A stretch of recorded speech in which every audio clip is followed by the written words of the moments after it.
the Acts of the Apostles and in St. Paul's letters, we see a portrait not only of St. Paul's relationship with the first Christians, but also of those early Christian communities as St. Paul wanted them to be.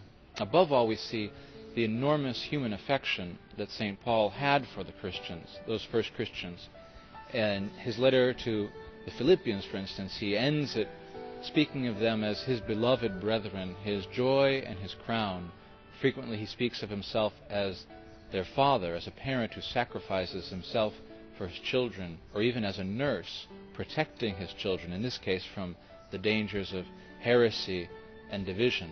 And we can see that that love was reciprocated on the part of the first Christians. It's very clear in the Acts of the Apostles, in that scene where St. Paul bids farewell to the elders of Ephesus, and the elders are hugging him, kissing him, weeping as they take him to the boat, knowing that they'll never see him again. We also see a portrait of the early Christian communities as St. Paul envisioned them. He's very clear, for instance, about the need for the Christians to remain in the state where they were when they were first called as Christians, whether that's as free men or slaves or circumcised, uncircumcised. He says, stay where you are. Live your life as a Christian where you are in society.